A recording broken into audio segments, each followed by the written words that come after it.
मेरी बीवी एक डॉक्टर थी, उसने डॉक्टरी की, फिर मेरे साथ शादी हो गई। वो स्पेशलाइज नहीं कर सकी क्योंकि मैंने जब शादी कर ली मैं अकेला सफर नहीं करता क्योंकि हमारा माहौल बहुत गंदा था। 96 में शादी हुई, जब से मेरी बीवी मेरे साथ रहती थी। वो डॉक्टर बनी, आगे नहीं पढ़ सकी, लेकिन अब सब कुछ भूल गई है, सब कुछ भूल गई। लेकिन अल्लाह के फजल से मैं आपको क्या बताऊं, ना मेरी बीवी को महंगे कपड़े पहनने का शौक है, ना ज्वेलरी का शौक है, नहीं पहनती, ना कोई लच्छेदार चप्पलों का, ना गाड़ी का, किसी चीज का शौक नहीं है। उसको एक शौक है कि मैं जहां भी आप जाते हैं आपके साथ जाना चाहती हूँ, और अगर मुझे किसी मुल्क में जाना है तो मुझे सऊदी अरब ले जाओ। अल्लाह ने उसके सारे शौकों को खत्म कर दिया और इतनी खुश है, उसकी इतनी इज्जत है। अभी लाहौर आया हूं मैं, बहुत अरसे बाद मैं लाहौर लाहौर रहा हूं 20 साल। हर जगह से आ रहे हैं, आप भाई अपनी बीवी को छोड़ जाओ, हमारे घर वाले उससे मिलना चाहते हैं। ये किसी डॉक्टर की इज्जत है? अगर वो डॉक्टर बन जाती है, किस लिए मिलना चाह रही है? वो तो कुछ भी नहीं है, मैं तो रिटायर्ड क्रिकेटर हूं, मेरा क्या हैसियत रहेगी? मेरी बहनों और भाइयों, हमारी इज्जत, हमारी खुशियां, चैन सुकून वो दीन में है। और याद रखना, हुजूर सल्लल्लाहु अलैहि वसल्लम के जमाने में हर घर में मस्जिद थी।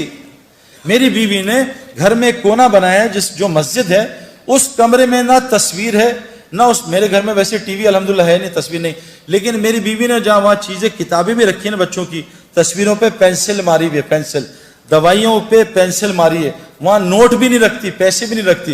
वो मस्जिद है, ना उसमें तस्वीर है ना खुराफात है। और वहां मेरी बीवी वो आमाल करती है जो मैं मस्जिद में जाके सीखता हूं, वो मेरी बीवी ने जमात में जाके सीखी, वो मेरी बीवी वहां अमाल करती है।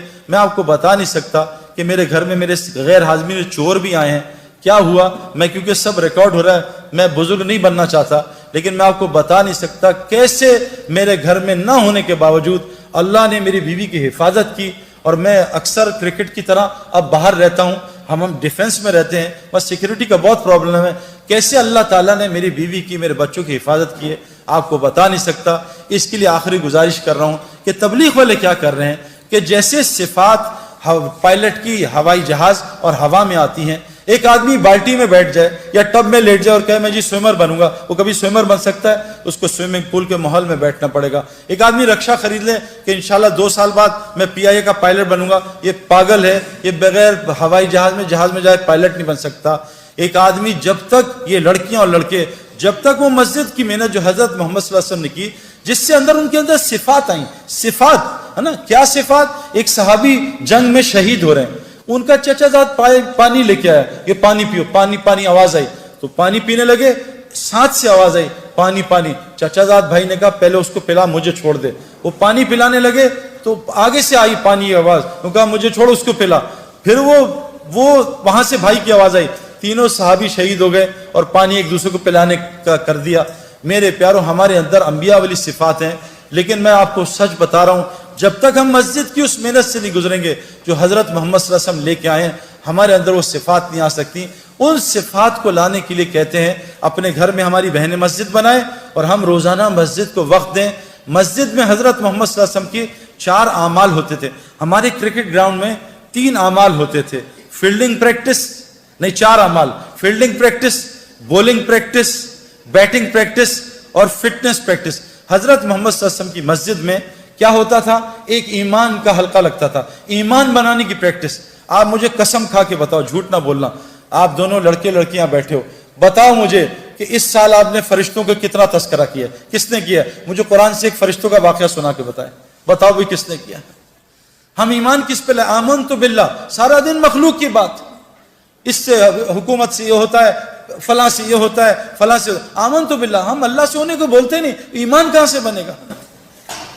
एक 3 बच्चे थे शरारती, उनका दिल कहा कि हमको तिक्का शिक्का खाएं, क्योंकि हमारे पास तो पैसे नहीं, ये बड़े मियाँ है ना, ये इनको बुद्धू बनाएंगे, इनके पास बड़ा जबरदस्त बकरा है। कहा अच्छा कैसे? तो बड़े बच्चे ने कहा मैं बताता हूँ। तो बड़ा बच्चा गया मशवरा करके अंकल के पास, अंकल कुत्ता बाहर वो बकरा बाहर लेके निकले। तो कहा अंकल कहाँ जा रहे हैं? सलाम किया, कहा बेटा ये बकरा चराने जा रहा हूँ। कहा अंकल ये तो कुत्ता है। उनका कुत्ता? तू, तेरा बाप, तो कुत्ता तो ये नजर आ रहा है, तो बकरा है। तो कुत्ता बकरा चलता रहा आधा घंटे। खैर वो चला गया बच्चा, बड़ा उन्होंने बुरा भला बोला। अगला बच्चा है, उनका अंकल अस्सलाम वालेकुम साहब, खैरियत से हैं? कहा बेटा खैरियत से हूँ।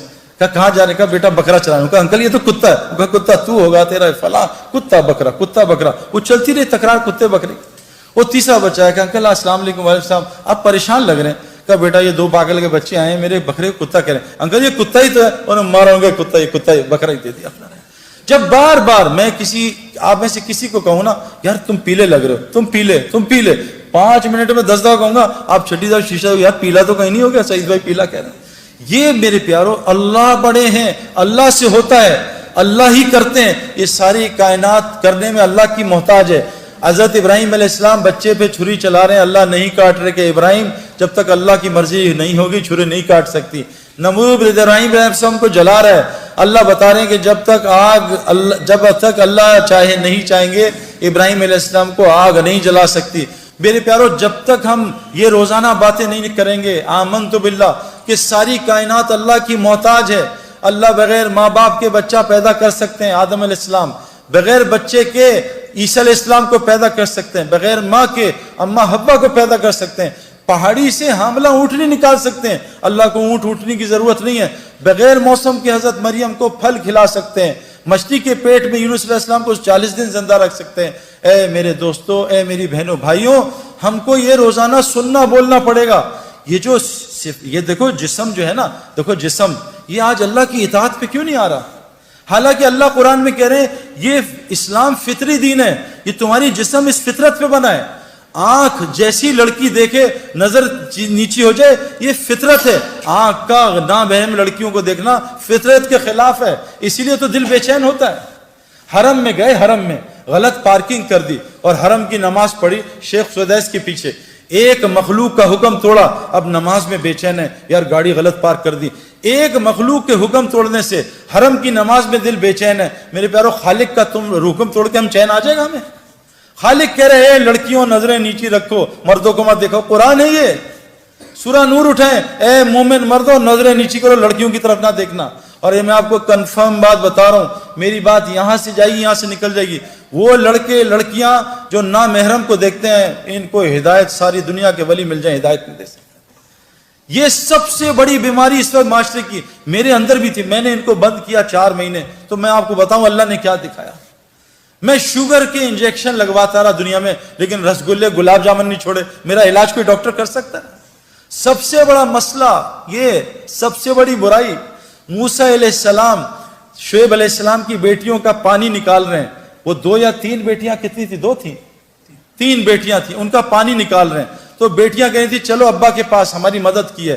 تو موسیٰ علیہ السلام نبی ہیں، اللہ سے کلام کرتے ہیں، کیا ایمان ہوگا میرا آپ کا؟ کیا ایمان؟ ذرہ بھی نہیں ان کے سامنے۔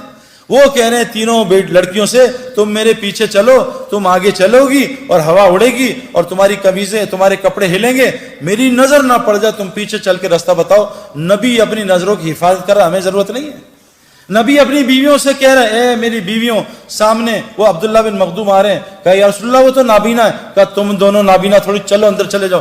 نبی اپنی بیویوں کو منع کر رہے ہیں۔ اللہ قرآن میں کہہ رہے ہیں اے نبی کی بیویوں، اے نبی کی بیویوں، جب صحابہ تمہارے سامنے آئے، ان کے سامنے موٹی آواز میں بولنا، موٹی۔ آج ہماری لڑکیاں کیسے بولتی ہیں؟ پتلی آواز میں، ہیلو، ایک ہیلو کر کے آدمی کی کھوپڑی گھما دیتی ہیں۔ میرے پیارو کیا نظام! شوہر آ گیا تو سخت آواز میں بات ہے۔ میں اکثر اپنے محرم عورتوں کو فون کرتا ہوں نا، جو میری محرم، ان سے کہتا ہوں بھائی نامحرم مرد بول رہا ہوں، ذرا میٹھی آواز میں بات کر لینا۔ آج کیا ہے میرے پیارو، یہ اتنا بڑا مسئلہ ہے، لیکن میرے پیارو اس کو کنٹرول کرنے کے لیے ایمانی وولٹیج بہت چاہیے۔ یہ ہے نا، یہ لائٹ اور پنکھا یو پی ایس سے بھی چل جاتا ہے، اے سی کے لیے جنریٹر کی بجلی چاہیے، یہ نظروں کی حفاظت کے لیے ایمان چاہیے جنریٹر والا۔ وہ تو اندر آ نہیں رہا، وہ ٹرپ کر جاتا ہے بار بار، ٹرپ ٹرپ ٹرپ، بات سن کے کیوں؟ کہ ایمان کی کمزوری۔ تو تبلیغ میں میرے پیارو اس ایمان بنانے کی محنت ہے۔ وہ ایمان بنے گا اس طرح جیسے حضرت محمد صلی اللہ علیہ وسلم نے بنایا صحابہ کا۔ اس کے لیے میری سب سے پہلے آپ سے گزارش کہ حضور کی مسجد میں 4 حلقے لگتے تھے۔ ایمان کا حلقہ، ایمان کے آمنت باللہ، روزانہ اللہ کو بولا سنا کریں۔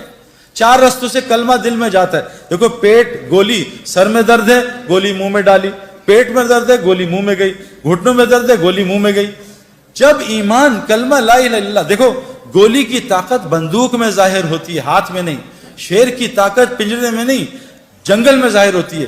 کلمہ لا الہ الا اللہ کی طاقت انسان کے دل میں ظاہر ہوتی ہے۔ جس دن یہ کلمہ 4 رستوں سے جاتا ہے، جو آپ سن رہے ہو یہاں سے دل میں اترتا ہے، لیکن یہ دوائی روز کھانی پڑتی ہے۔ یہ بتاؤ کوئی ایسی دوائی ہے جو روز کھائے بغیر شفا دے دے؟ جی مہینے بعد 1 کھاتے ہیں، اس سے نہیں ہوگا کچھ، جتنے مرضی بیانات کرا لو۔ گولی کو روز کھانا ہے، روزانہ بلے پہ گیند مارنا، تب آدمی کھلاڑی بنتا ہے۔ تو تو یہ میرے پیارو لا الہ الا اللہ کی گولی کہ ساری مخلوق اللہ کی محتاج، اللہ اپنے کرنے میں کسی کا محتاج نہیں. اس گولی کو کان سے بھی ڈالنا ہے، اس گولی کو میں بول رہا ہوں اس طرح بھی ڈالنا ہے، اس گولی کو ان آنکھوں سے کائنات میں غور کرنا ہے، اس کے بارے میں سوچنا ہے. جب یہ کلمہ لا الہ الا اللہ دل میں اترے گا تو اللہ پوری زندگی کو محمد رسول اللہ سے بھر دے گا. اب لا الہ الا اللہ کی ڈیمانڈ ہے آمنت باللہ و ملائکہ، فرشتوں کے تذکرے کریں، رسولوں کی باتیں کریں کہ کیسے ابراہیم علیہ السلام کو آگ میں اللہ نے پالا.